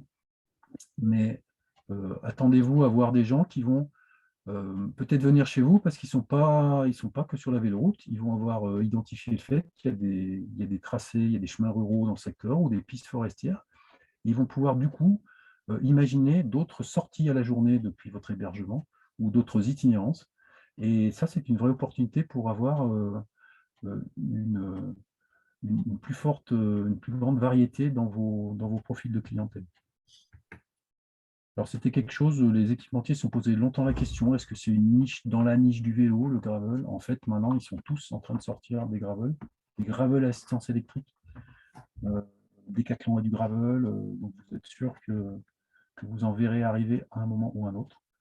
Donc, voilà pour un élément qui maintenant s'installe dans les... Enfin, c'est une sélection hein, aussi dans nos évolutions. Ensuite, l'évolution, j'enfonce le clou, hein, mais puis après on parlera des conséquences. Des vélos de plus en plus chers. Il y a toujours eu, quelle que soit la valeur du vélo, la valeur vénale, hein, il y a toujours la peur des vols. Parce que je sois un cyclosportif qui a un cadre carbone et un vélo qui au total va peut-être coûter 8 000 €, plus l'équipement électronique qui va avec. Puis en plus, j'ai mon casque avec dedans la balise GPS ou l'alarme qui se déclenche parce que tiens, le casque ne bouge plus depuis un certain moment et ça veut dire que peut-être qu'il est tombé dans le fossé, etc. Et vous avez des équipements sophistiqués de ce type-là. Donc vous avez des gens qui ont une valeur vénale de leur matériel très importante et d'autres une valeur affective ou utilitaire très importante. Donc, dans tous les cas, il faut rassurer tout ce monde-là sur le critère vol. Hein, je vous disais, l'autre, c'est la sécurité. La sécurité, vous avez peu la main dessus. Hein. mais sur le vol, c'est vous qui devez sécuriser, rassurer le visiteur à vélo. Et puis, d'autres éléments qu'il faut prendre en compte dans les évolutions. Un élément très important, l'évolution sociologique de la pratique du vélo. Là, l'illustration, c'est un article des Échos sur le vélo. En fait, ce qu'on appelle le social biking, ou les gentleman riders, c'est la transition qui s'est faite, on dit toujours, qui s'est faite du vélo prolo vers le vélo bobo. Hein, le vélo, c'était pour aller à l'usine, c'était les congés payés, enfin, je caricature énormément, c'était les courses populaires quand on était dans du sport. Ces braves gens qui sont au bord de la route et qui regardent passer les cyclistes du Tour de France. Mais en fait, on se rend compte maintenant, c'est logique, que le cyclisme, je vais l'appeler cyclisme, le cyclisme a pris la part du golf ou du ski pour les catégories socio-professionnelles à forte contribution, comme on dit. C'est-à-dire que vous avez des médecins qui vont plutôt se passer un week-end entre médecins à rouler. Et eux, ils vont chercher des destinations sur lesquelles on va leur offrir un produit qui est à la hauteur de leur attente. Alors, je sélectionne, hein, je dis médecin, ça peut être d'autres catégories, d'autant plus qu'en ville, peut-être qu'eux, ils ont aussi basculé et puis qu'ils vont à leur cabinet ou à leur centre hospitalier en vélo. Donc, on a cette évolution-là qui est vraiment très importante, indépendamment de l'enjeu financier qu'ils vont mettre dessus. Et puis, autre élément important, c'est que puisque ce tourisme à vélo se développe, il y a des gens qui ont été expérimentés des formules à l'étranger, où vous avez des étrangers qui ont l'habitude d'avoir un niveau de service ou de séjour qui vont aller passer dans d'autres destinations que la France, qui vont donner un peu le là sur leurs exigences. Et quand vous avez des gens qui ont fait, je sais pas, le Danube à vélo ou le Tour du lac de Constance avec tout un tas de services, y compris des packaging qu'on n'est pas forcément à même de leur proposer chez nous, ou quand vous avez été faire une itinérance en vélo en Suisse en utilisant toutes les informations centralisées sur le réseau Suisse Mobile, hein, qui vous facilite vraiment la vie pour pas mal de choses, où vous avez fait un séjour ou une étape dans un Italie Bike Hotel, vous avez un certain niveau d'exigence par rapport à ce que vous allez chercher dans nos territoires. Donc ça, c'est aussi une évolution très importante parce que ce top of mind qui va toujours être dans l'esprit de certains types de clientèle, il va falloir tenir la promesse derrière. Donc voilà, alors j'attire l'attention pour vous, puisque vous êtes proche de l'Allemagne. Hein. L'Allemagne, il y a une très forte culture vélo, et c'est aussi des cyclistes qui vont aller expérimenter beaucoup d'autres destinations vélo. Hein. Ils sont tous allés pédaler en Espagne ou en Italie, donc ils vont comparer. Comme ils peuvent venir facilement chez vous, il faut être à la hauteur. Quoi. Voilà, et puis une dernière partie avant qu'on ouvre les échanges entre nous. L'idée, c'est de la plus polariser sur vos prestations à vous, et notamment en tant qu'accueil vélo, quelques éléments de réflexion et puis quelques inspirations hein, qui seront prolongées notamment pendant la formation du 17 novembre. Mais là, on va un petit peu s'ouvrir des perspectives ou des chakras là-dessus. En introduction, simplement faire le point sur le niveau de service ou les besoins qui sont attendus par les clientèles cyclistes en fonction de leur format de pratique. Hein. Si on regarde en descendant sur cette diapo-là, quelqu'un qui fait une sortie vélo, bah lui, ses besoins de base, c'est qu'on assure sa transition d'automobiliste à cycliste ou de passager du train à vélo. Donc, il faut qu'il ait un certain nombre de facilités en termes d'infrastructure, de logistique ou d'information. Et puis, sur sa journée, il lui faut quand même des services agréments, hein, qu'on appelle services agréments. De quoi remplir le bidon, parce que j'ai oublié de le faire, ou parce qu'en route, il fait chaud quand même, hein, on en parlait tout à l'heure, m'abriter de la chaleur ou de la pluie, regonfler un petit coup, avoir une resto-buvette, parce que comme ça, bah, je génère de l'économie aussi. Donc, tous ces cafés vélos qu'on peut avoir à disposition, ça, c'est le minimum quand je suis sur une sortie. Quand je vais aller offrir un séjour vélo, il faut que je trouve un bon camp de base qui va me proposer des services et de la convenience adaptés à ma problématique de cycliste avec des services plus qui sont vraiment dédiés au vélo. Est-ce que j'ai les itinéraires sur une carte? Est-ce que j'ai effectivement le petit atelier pour réparer? Est-ce que on peut m'amener à un point de départ parce que là, je suis arrivé, où est-ce qu'on peut venir me chercher à la gare, voilà, des éléments comme ça qui sont importants. Et puis, on rentre encore un cran au-dessus, en plus, avec les itinérants, quel que soit son niveau d'autonomie, hein, parce qu'il y a des gens qui vont tout avoir sur eux, et puis d'autres qui vont être très dépendants de leur étape. Moi, j'appelle ça syndrome de l'escargot, hein, itinérant. C'est-à-dire que si vous avez une grosse coquille, une grosse maison avec vous, vous avez plein de choses dedans, donc vous êtes moins dépendant de l'étape. Mais inversement, quelqu'un qui va voyager léger, il va être très dépendant de ce que vous allez pouvoir lui proposer à l'étape. Donc, il y a plus de services logistiques, il y a plus d'informations. En termes de commercialisation, c'est plus compliqué parce qu'un séjour itinérant, il y a plusieurs prestataires différents, etc., etc. Donc, c'est un niveau d'exigence supplémentaire. Mais il faut en tenir compte pour créer sur son territoire un environnement vélo-friendly ou bike-friendly, si on veut s'installer dans l'esprit de nos visiteurs ou de nos prospects comme étant une destination vélo. Quand on va sur un salon vélo, hein, vous avez beaucoup, alors ça pour le coup en prospection, après c'est assez simple de cibler quelques gros salons vélo, notamment sur l'Europe du Nord, hein. Vous avez des gros rendez-vous vélo sur lesquels il faut arriver avec cette proposition de chez moi, on sait parler et on sait écouter vélo. Mais ça, c'est plus une problématique de destination que de prestataire. Mais vous, en tant que prestataire, vous êtes dans ce réseau-là, ce réseau qui construit la destination, qui la constitue. Donc, c'est un élément qu'il faut avoir en tête. Et puis, alors, à la fois atypique, mais quand même le nec plus ultra, l'événement vélo, qu'il soit sportif ou qu'il soit festif. Hein. Là, je vous mets le Anjou Vélo Vintage. C'est une journée où vous sortez un vieux vélo, des vieilles tenues, et puis tout le monde s'amuse à pédaler ensemble. Ça reste un événement, et un événement, c'est concentré dans le temps, tout ça. Tous ces besoins-là sont concentrés dans un temps donné. Et sur ce temps donné, il faut qu'il y ait zéro défaut. Donc là, c'est un niveau d'exigence qui est vraiment top. Et sur du sportif, c'est top de chez top, hein, parce que vous avez besoin de satisfaire des gens qui sont dans la performance. Donc le défaut, la perte de temps ou autre, ça va être compliqué. Donc voilà pour planter un petit peu le décor sur les niveaux de besoins différents qu'il va falloir satisfaire, ou que vous savez déjà satisfaire, mais en tout cas, nos cyclos, ils ont tout ça, quoi. Et ils ont ce fameux équipement en plus.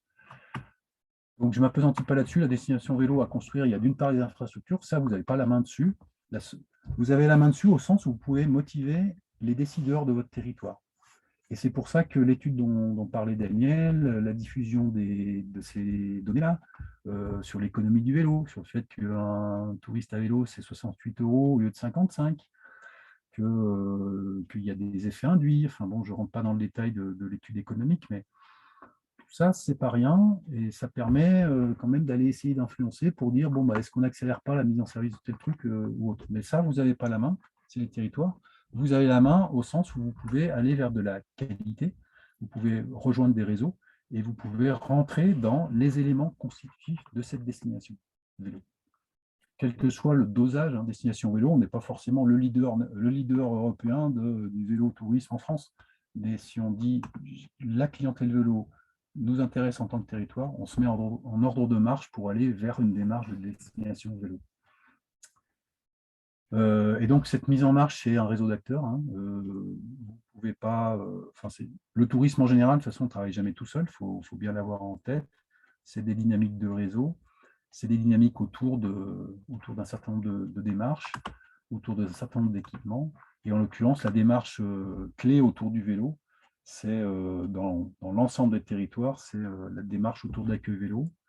Donc là, je vais laisser Daniel préciser, en tout cas pour celles et ceux qui ne sont pas déjà dans la démarche, ou pour actualiser peut-être les choses, en tout cas faire un petit rappel sur la démarche accueil vélo chez vous, Mademoiselle. Oui, alors Accueil Vélo, donc c'est bien une marque nationale qui garantit donc un accueil, des services et des équipements spécifiques qui sont donc adaptés aux besoins des touristes à vélo. Donc la marque, elle contribue vraiment à rassurer les clientèles à vélo. C'est vraiment une promesse d'un accueil de qualité. Le petit logo que vous voyez, il permet d'identifier rapidement aussi les structures labellisées sur le terrain, ou alors sur un site internet ou sur une brochure. Le label permet également d'être visible sur les supports de communication, et notamment le portail France Vélo Tourisme, mais aussi tous les sites web des itinéraires, ou alors les topoguides, les brochures touristiques, etc. En Moselle, donc, on déploie le label depuis 2019. Actuellement, on a à peu près 60 prestataires qui sont labellisés, majoritairement quand même des hébergeurs, à peu près à 70% des hébergeurs. Mais on a aussi quelques loueurs réparateurs, on a des sites de visite, on a des offices de tourisme, des restaurants. Mais c'est vrai que la cible vraiment, c'est plutôt quand même les hébergeurs. Ce que recherchent prioritairement les cyclistes, enfin les touristes à vélo, précisément, c'est vraiment l'hébergement, et prioritairement les campings. Ils recherchent d'abord le camping, ensuite ils recherchent les hôtels, ensuite les chambres d'hôtes, ensuite les gîtes, et ensuite tout ce qui vient derrière, le service loueur réparateur, site de visite, office de tourisme, restaurant. Voilà, donc le contact pour être accueil vélo, bah, c'est moi-même. Hein, si vous souhaitez faire la démarche accueil vélo, voilà, il faut prendre contact avec moi. On vous délivrera tout ce qu'il faut, les documents qu'il faut et notamment le guide accueil vélo qui vous permet de voir tous les critères qu'il faut respecter. Et ensuite, bah, on programme une visite d'évaluation de votre établissement pour aller voir bah, si tous les critères sont bien respectés dans votre établissement.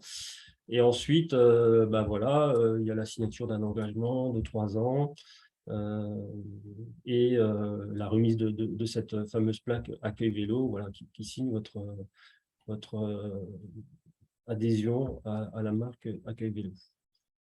Donc voilà, c'est vrai qu'il y a aussi quelques prérequis importants, c'est d'être vraiment à proximité d'un itinéraire cyclable. Donc là, par exemple, la voie bleue, vous avez le logo de la voie bleue, mais ça peut être tout itinéraire cyclable, également en boucle ou voire même VTT. Donc voilà, il y a de nombreux endroits en Moselle où on peut labelliser des partenaires accueil vélo. Je dirais pour, par exemple, des hébergeurs, ce qui est vraiment le plus important, et on en a parlé tout à l'heure, c'est vraiment le local. Le local qui doit faire partie des prestations et qui doit absolument être de plein pied et fermé à clé. Donc ça, c'est vraiment, on va dire, entre guillemets, le gros aménagement qu'il faut faire. Mais bien souvent, cet aménagement existe déjà. Mais en tout cas, voilà, tout le reste, je dirais, c'est des choses que vous faites déjà dans le cadre de l'accueil de vos touristes. Ce n'est pas des choses très compliquées. Mais voilà, il y a cet abri à vélo qui est quand même quelque chose de très important.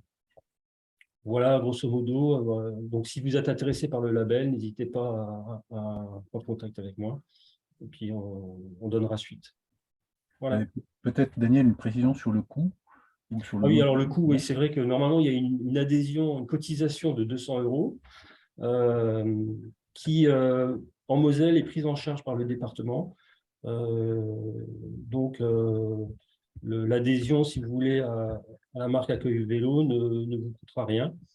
Elle est donc prise en charge. Effectivement, c'est important de le préciser. Voilà. Voilà. Et puis, lors de la formation, on abordera encore un peu plus ça, mais on aura des gens qui sont plutôt déjà dans l'accueil vélo, mais c'est le réseau de référence pour ce qui est de la thématique vélo en France.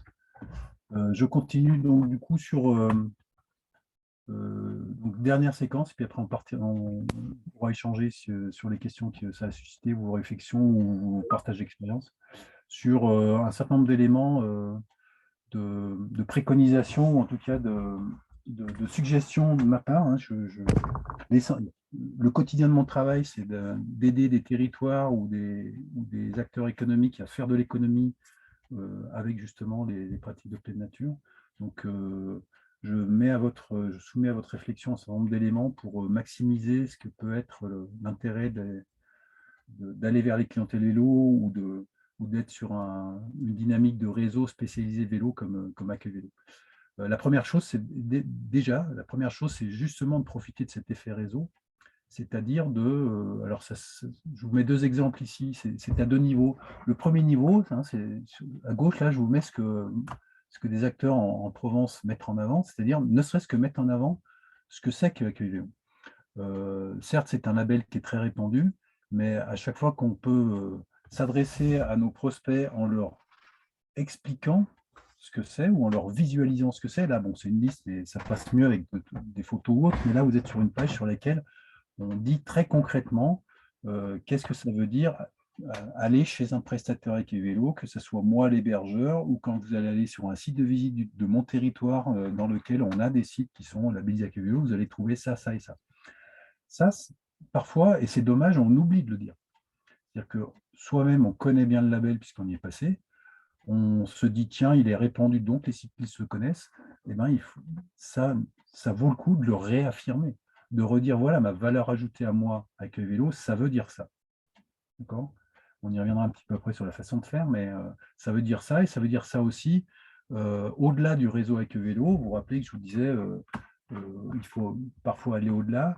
En l'occurrence, Accueil Vélo, ça labellise un certain nombre de métiers du tourisme, hein, office de tourisme, site de visite, hébergeur, location-réparation, restaurant, le sixième, je ne sais plus, c'est loueur ou réparateur, je ne me rappelle plus, bref, 6, je ne l'ai plus en tête. Il n'empêche qu'il y a d'autres métiers qui tournent autour du vélo et qui ne sont pas dans ce label-là. Certains territoires les repèrent. Vous, en tant que prestataire labellisé, vous pouvez dire, voilà, mes partenaires à Accueil Vélo, c'est cela. Et sur des métiers qui ne sont pas tagués Accueil Vélo, qui ne sont pas labellisables, vous pouvez dire, voilà, un transporteur qui prendra soin de votre vélo, il y a celui-là.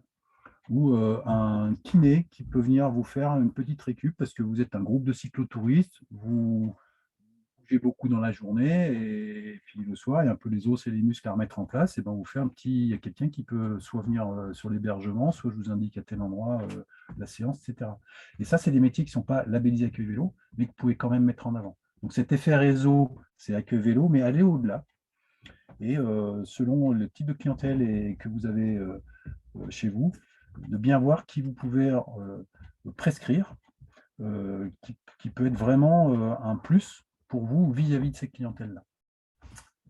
Ne serait-ce que d'afficher, là c'est la maison de la meunerie qui est dans le Marais de Poitevin, hein.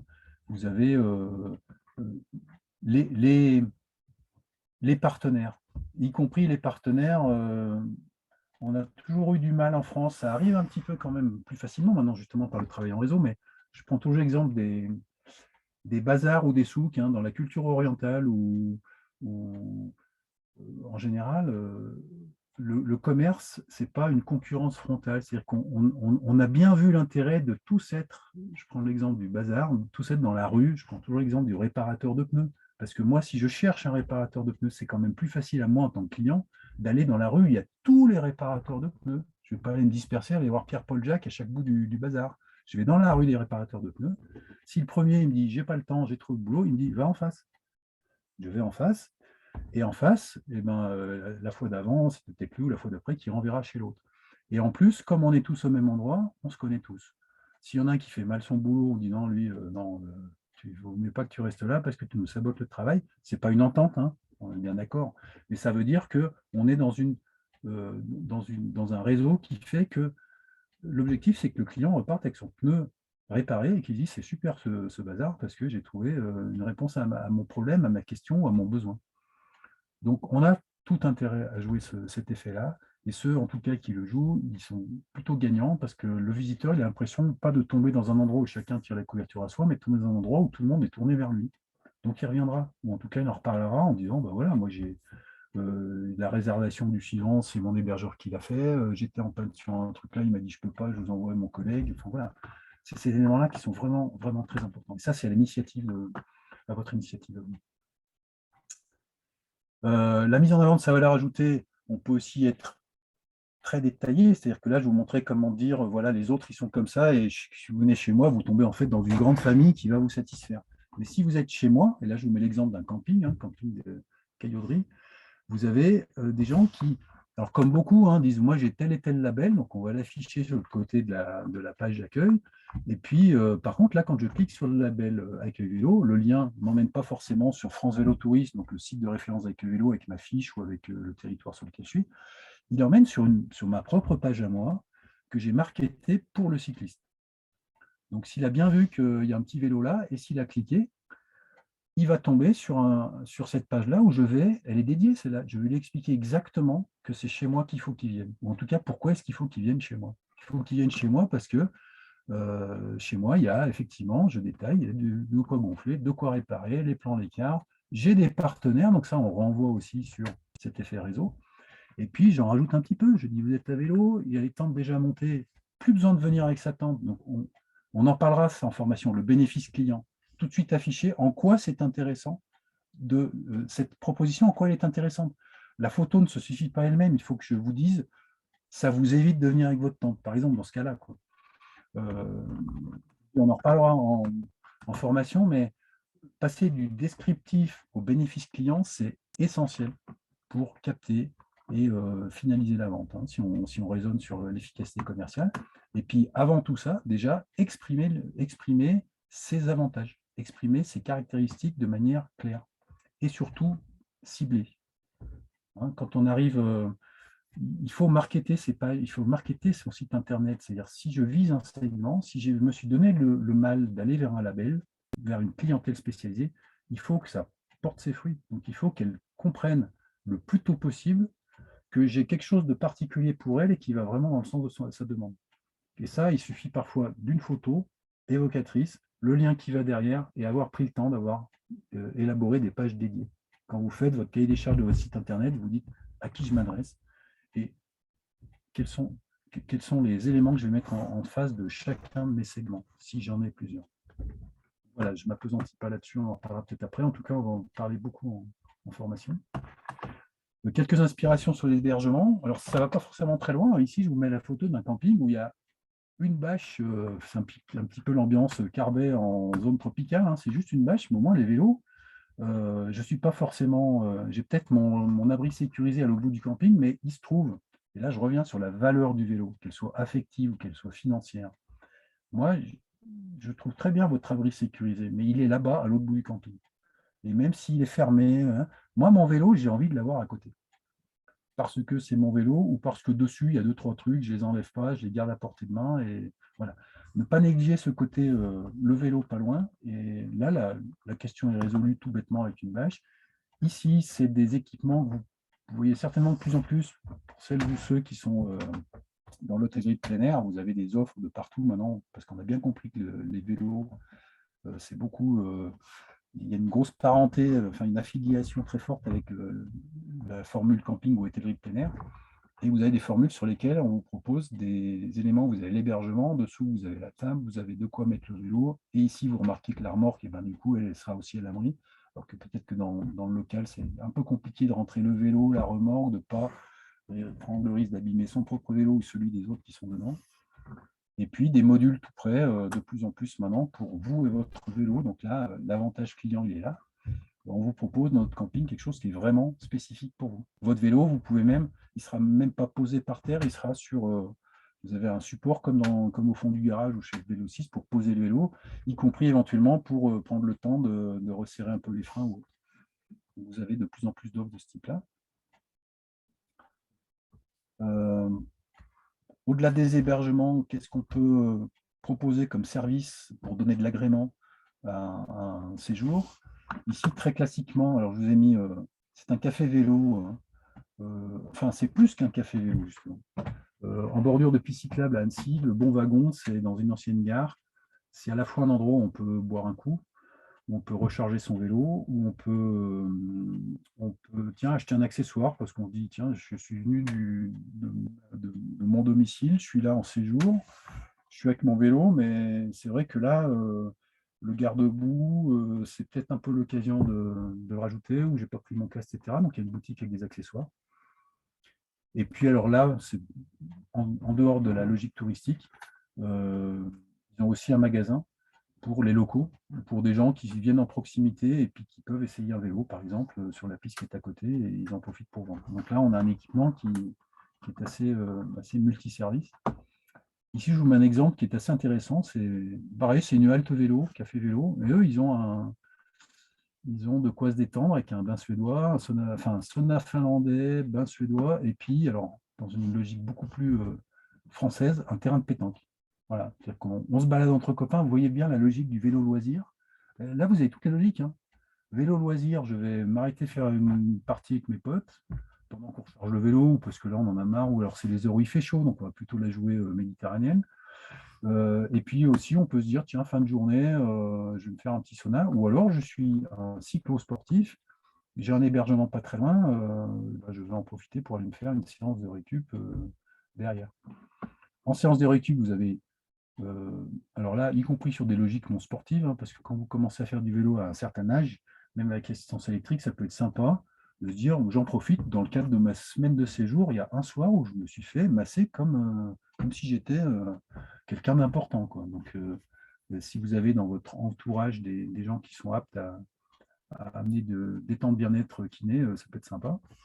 Et puis ici, des éléments, alors plus sur la logistique, on a sur le territoire qui est à côté de chez moi et pour lequel je travaille notamment sur le développement du vélo, un prestataire qui s'appelle Cycling, il s'appelle Antoine Aretti, sa boîte s'appelle Cycling with Antoine. En fait, il a plané pour vous tous les problèmes d'un groupe cycliste qui veut ne pas s'embêter, et lui, ils veulent juste pédaler, soit voir des belles choses en tant que cyclotouriste, soit épingler des beaux cols en tant que cyclosportif. Et là, vous avez véhicule d'assistance, vous avez le ravitaillement, vous avez le briefing, etc. Donc, vous avez une prestation qui est assez léchée et qu'on peut décliner, transposer avec d'autres types de clientèle. Alors, on parlait de services agréments, puis il y a les services qui évitent les désagréments ou qui compensent des désagréments. Et là, je vous mets en évidence des réparateurs mobiles, des gens qui viennent sur place. Si vous êtes hébergeur, que quelqu'un est vraiment en difficulté, c'est une réparation qui, pour le coup, n'est pas petite et que vous n'êtes pas en plein centre-ville ou avec un Vélo 6 pas loin, il y en a certains qui proposent des prestations à domicile. Donc, changer une cassette ou quelque chose, une grosse intervention, ils peuvent venir. Ça existe à pas mal d'endroits. Là, je vous mets des gens qui sont sur le secteur de Bordeaux. Globalement, il y en a de plus en plus, ne serait-ce que parce que sur une agglomération, il y en a certains qui interviennent dans le périmètre de l'agglomération dans le cadre de... Enfin, il n'y a pas de surcoût sur un certain périmètre d'intervention. Et puis, une autre modalité pour éviter les désagréments, vous avez certes dans votre label Accueil Vélo un kit de réparation, voire un pied d'atelier, et puis un endroit pour réparer, c'est super. Mais moi, je ne sais pas comment on fait pour réparer les freins. Et puis, vous n'êtes pas forcément un vélociste, donc votre visiteur qui ne sait pas comment réparer ses freins, vous pouvez peut-être quand même lui mettre à disposition une collection de fiches d'autoréparation, hein, c'est le cas que je vous mets en évidence. Ça peut être aussi, alors quand vous l'avez contacté avant, vous pouvez l'inviter à les télécharger à l'avance, comme ça, lui, il peut les avoir sur son smartphone quand il va être en déplacement et qu'il va se trouver loin de chez vous à réparer sa roue. Peut-être qu'il sera content d'avoir eu ce service de votre part, et puis d'avoir chez vous le petit classeur en feuille plastifiée dans l'atelier avec ces éléments-là. Ou un petit écran, un mini ordi là, qui est connecté avec un tuto. Et puis voilà, là, vous avez le service plus. Hein, ça, c'est pas dans le référentiel. Mais ça va un peu plus loin. Et là, du coup, on enlève un désagrément de manière assez simple. Et puis, pour aller vraiment au-delà, là, tout ce qui concerne ce qu'on appelle la convenience, hein, donc, vraiment là, aplanir la totalité, aller au-devant des besoins. Bien sûr, le transport de vélo ou de bagages ou de personnes. Alors, il y a une réglementation là-dessus. Il n'empêche que à condition que ça soit gratuit, c'est-à-dire que ça ne fasse pas l'objet d'une tarification particulière, à condition que ça soit considéré comme exceptionnel. En tout cas, le transport de bagages, c'est sans difficulté si ça n'est pas tarifé et si par contre vous disposez d'une assurance. D'accord. Mais à partir du moment où c'est payant, vous n'avez pas le droit de le faire si vous n'êtes pas structuré comme prestataire de transport de marchandises. Et pour éventuellement transférer des personnes, vous avez la possibilité de transférer des personnes soit à l'étape suivante. Ce n'est pas très évident. Normalement, on accepte que ce soit plutôt de la gare à chez vous, à votre hébergement et vice-versa.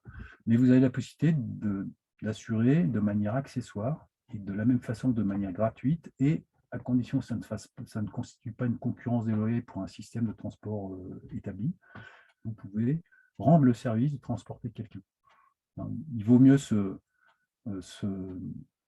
restreindre à aller chercher quelqu'un à la gare ou à son point d'arrivée et le ramener chez vous et vice-versa en fin de séjour. Ça, c'est un service à rendre de plus en plus. Vous avez des gens qui n'ont plus de voiture, qui ne veulent pas prendre leur voiture le week-end. Le transport de personnes d'étape à étape, il vaut mieux éviter. Il vaut mieux passer par des prestataires. Si vous êtes une destination qui va s'organiser, vous aurez un jour un prestataire ou vous trouvez un taxi, un correspondant que vous mettez dans votre propre réseau pour le transport de personnes. Sachant que le transport de personnes, vos clientèles peuvent accepter un certain coût pour le transport de bagages. Il vaut mieux l'assurer soi-même ou avoir un prestataire qui est suffisamment costaud, genre la malle postale. Enfin, il y en a certains qui sont de plus en plus sur ces marchés-là, qui arrivent à avoir des prix attractifs. Donc ça, c'est des possibilités. Ça reste des possibilités, il faut rester dans le cadre de ce qui est autorisé. Je vous mets l'exemple ici en dessous c'est un camping qui est en Haute-Savoie, qui est sur la Via Rona, et qui a un peu compris comment intéresser les itinérants ou les gens qui font des séjours semi-itinérants, voire sédentaires, pour qu'ils viennent plutôt chez lui. D'une part, il fait des emplacements garage mort, hein, quand vous êtes sur des clientèles itinérantes. Si vous voulez qu'ils partent de chez vous, qu'ils reviennent chez vous, qu'ils finissent chez vous, vous faites une tarification. Ils peuvent laisser leur voiture s'ils sont venus en voiture, le temps de faire l'itinérance et revenir au point de départ. Et puis surtout, pour faire en sorte que des gens puissent s'arrêter un peu longtemps chez lui, parce que ça génère plus de nuitées, etc., il leur propose pas une rupture de charge, mais l'équivalent, c'est-à-dire que vous arrivez, vous êtes en vélo, mais vous voulez aller à Genève, vous voulez avoir un rayon d'action plus large, pour pouvoir mettre un peu plus de monde, vous êtes en groupe, et puis vous n'avez pas envie de tous pédaler parce qu'il y en a un qui est fatigué, je vous loue une voiture. Hein, il y a un accord avec un loueur de voiture, et ils ont très facilement, au bureau d'accueil, ils peuvent louer une voiture pour élargir leur champ d'action. Donc des petits éléments comme ça qui facilitent la vie. Et puis chez vous, là, donc là-haut, sur la base nautique, Nauticam, donc c'est assurer la transition là du coup entre quelqu'un qui est là. Alors ça peut être aussi quelqu'un qui est venu en voiture, mais là on peut être aussi sur la logique. Je suis plaisancier, je veux aller faire un tour de vélo. Et ben, ils mettent à disposition des vélos, ce qu'ils appellent vélos innovants, mais le vélo cargo. Il se trouve que la semaine prochaine, il y a les assises du vélo assistance électrique et on va beaucoup parler de vélo cargo parce que ça devient un outil de vacances. Hein, parce que dedans, je vais mettre tout mon fourbi ou alors je vais transporter mes enfants comme quand je les emmène à l'école le matin, parce que c'est pas plus bête, hein, je les emmène à l'école le matin, c'est super sympa, etc. Je vais faire mes courses le week-end avec, mais et si on se faisait le canal du Midi avec le vélo cargo, etc., etc. On va voir arriver des choses nouvelles. Hein, je pense qu'on n'a pas fini de voir l'évolution de tout ça, à la fois poussé par les usages, qui vont nous bousculer dans nos habitudes, qui bousculent déjà les équipementiers, et puis à l'inverse, les équipementiers vont proposer des choses, des nouveaux outils à des gens qui vont arriver chez vous avec ces outils-là, et il va falloir en tirer. Donc voilà, qu'on a pris le temps de balayer tout ça. Maintenant, si vous avez besoin qu'on échange là-dessus, je vais revenir à arrêter le partage pour qu'on revienne, pour qu'on se voit tous. Un affichage. Donc, si vous avez des questions à poser, vous pouvez réactiver vos micros. Que ça s'adresse à Daniel ou à moi, hein, pour les différentes spécificités.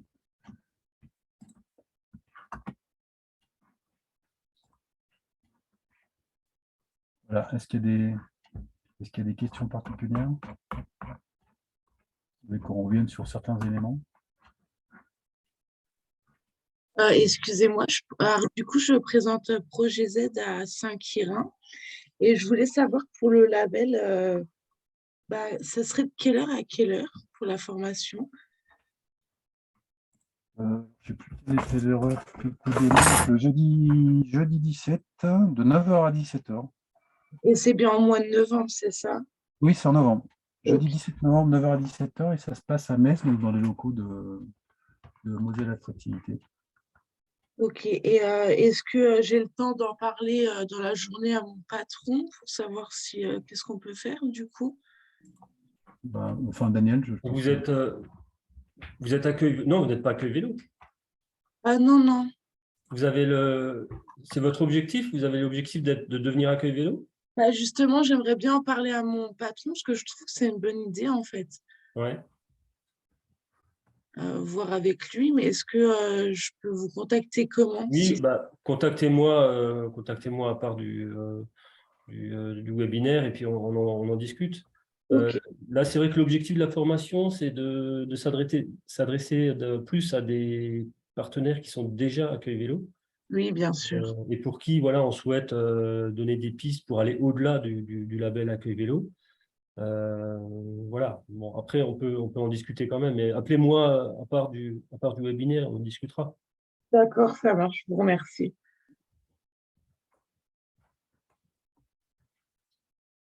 D'autres questions ou contributions, hein, sur vos propres expériences vis-à-vis de vos visiteurs, si vous avez reconnu des choses ou des choses qui vous ont étonné, voire choqué.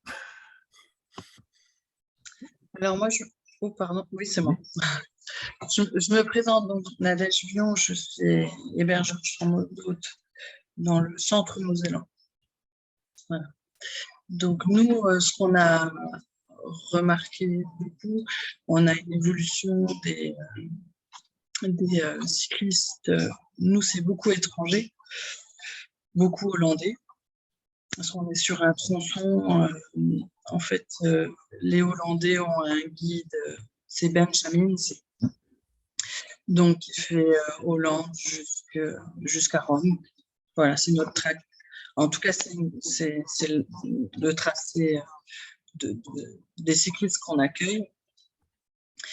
Et ce qu'on a remarqué beaucoup, c'est qu'ils finissaient la journée vraiment sur les rotules chez nous parce qu'il y a énormément de campings dans notre secteur qui ont fermé. Donc, ils sont obligés de faire 20 ou 30 km plus sur leur journée pour qu'ils puissent trouver de quoi se loger. Alors, on a la chance d'être dans ce guide-là. Donc, c'est bien, on est marqué en tant que chambre d'hôte. Mais on discute justement beaucoup avec cette clientèle et ils nous font vraiment remarquer que c'est dur pour eux parce qu'ils se retrouvent à faire plutôt une moyenne de 90 km par jour, euh, euh, alors qu'à la base, ils en font 70 avec des vélos standards. Ensuite, on a remarqué qu'effectivement, depuis 2 ans, on retrouve des gens qui ont l'habitude de faire le vélo, mais qui sont passés au vélo électrique.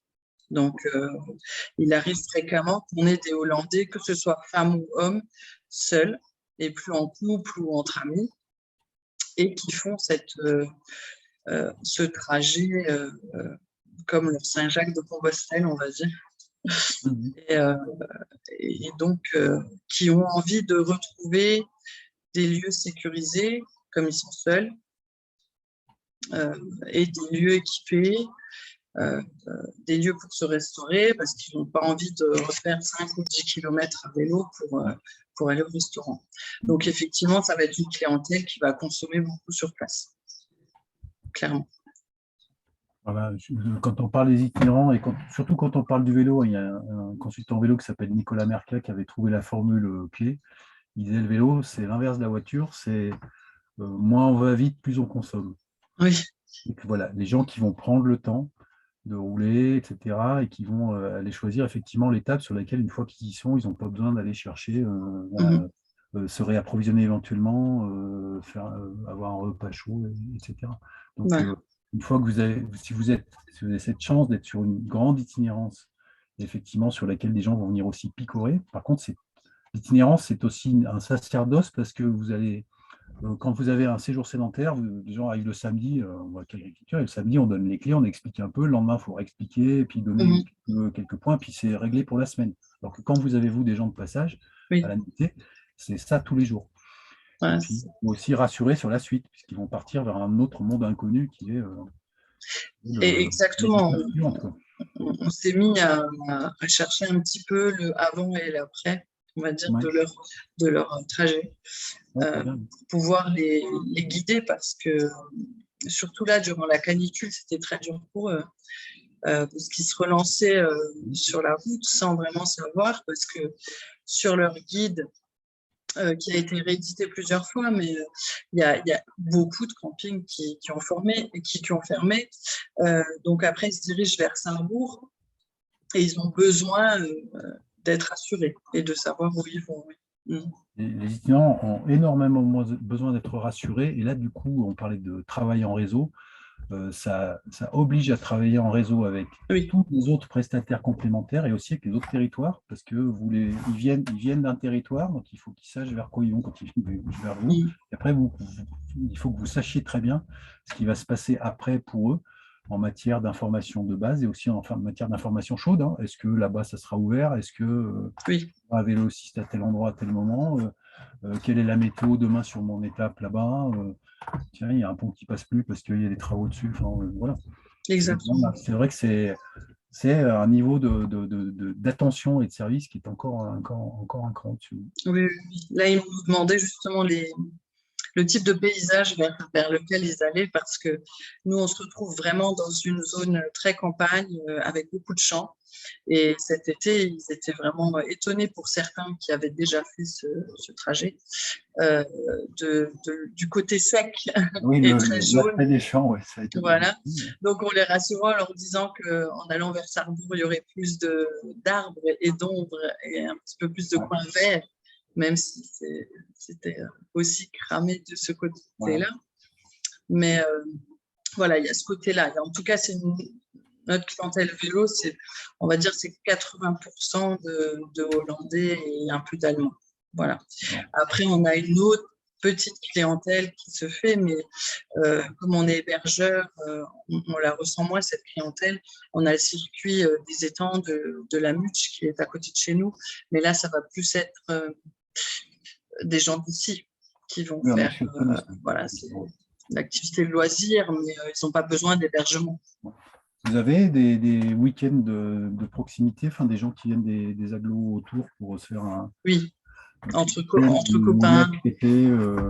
En 2 jours, ouais, d'accord. Oui, ça on a, mais ça reste ponctuel. Merci pour ce témoignage. Je vous en prie.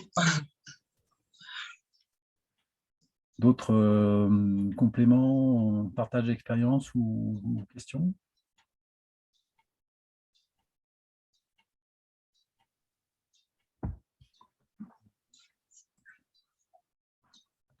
Oui, donc je vois le chat, mais dans le chat, donc c'est les coordonnées, Daniel, qui vous donne ses coordonnées pour le contact accueil vélo. Si vous voulez les récupérer dans la partie discussion en bas de votre écran. Et après, ça s'affiche sur le côté droit, enfin, selon comment vous affichez. Vous pouvez me contacter également si vous êtes intéressé par la formation. Il n'y a pas de souci. Et puis donc, le webinaire d'aujourd'hui est enregistré, donc il y aura la possibilité de replay. Donc, vous pouvez aussi en faire part à vos collègues ou prestataires. Et puis, la présentation qui sera diffusée aussi, que je ferai passer à Daniel dans la foulée. Donc voilà. Et puis, donc, si pour certains ou certaines, le 17 novembre, donc, pour creuser ces questions-là de comment est-ce que déjà travailler sur les clientèles qu'on voit, celles qu'on aimerait voir, et puis en face, comment évaluer sa prestation par rapport à ces segments-là et comment augmenter son attractivité et son efficacité là-dessus pour aller au-delà du label. Hein. Une démarche de labellisation, l'intérêt, c'est le travail qui y mène. Effectivement, au bout, on a le label, le panonceau, la visibilité, mais ce qui est important, c'est tout le travail qui vous y a amené et qui ne doit pas s'arrêter là. Vous voyez que les clientèles, elles évoluent en volume, mais elles évoluent aussi en caractéristiques, des nouvelles pratiques, des nouveaux usages, donc des choses qui vont arriver chez vous. Et c'est pour ça qu'il faut aller regarder ce qui se passe chez d'autres, un petit peu renifler l'évolution, et puis être en perpétuelle dynamique là-dessus pour adapter les choses et faire en sorte qu'autour de vous, le niveau suive aussi. Si vous êtes le seul à être très bon, alors au début c'est bien, on se dit c'est chez moi que ça se passe. Mais quelque part, on n'arrive pas à développer ce territoire destination vélo sur lequel on se dit, rappelez-vous, hein, la rue du Souk avec les réparateurs de pneus, quelque part, je ne me pose pas de questions, je vais là. Je vais dans ce secteur-là, parce que là, c'est sécurisant, justement. Je n'aurai pas de mauvaise surprise. Et les vacances, c'est quand même ça. Hein. Alors, après, en fonction des aménités du territoire, hein, le paysage, le terroir, tout un tas de choses, c'est aussi est-ce que ça va se passer comme sur des roulettes? Et c'est ça, nos métiers, c'est ça. Enfin, je dis non, j'ai été guide de trekking pendant très longtemps, et quand vous faites des trekking dans des endroits un peu aventure, il y a un moment, il faut beaucoup travailler pour que ça ne se voit pas, en fait, votre travail. Il faut beaucoup travailler pour que votre client il ait l'impression que tout roule, tout se passe sur des roulettes. Sauf qu'à la fin, vous lui demandez de payer, ou avant, il a fallu qu'il paye. Il se demande même pourquoi il paye, tellement ça s'est très bien passé. Vous voyez un peu, enfin, on en reparlera en formation de cette difficulté, cet enjeu de matérialiser sa valeur ajoutée pour effectivement justifier le prix. Hein, parce qu'on est vraiment sur cette logique-là, hein, le couple prix-produit, ou ce qu'on appelle le rapport qualité-prix, qui est la même chose. Et là, c'est ce qui est important quand on veut vivre de son activité. Voilà. Si on a fait le tour, j'espère que ça a répondu à quelques-unes de vos questions. Les autres, c'est éventuellement pendant la formation pour celles et ceux qui viendraient. Et puis, en tout cas, merci pour votre attention. Et puis, une bonne continuation dans vos activités. Merci à toutes et à tous pour votre participation. N'hésitez pas à entrer en contact avec moi si vous souhaitez participer à la formation. Voilà, bonne journée à tous et à bientôt.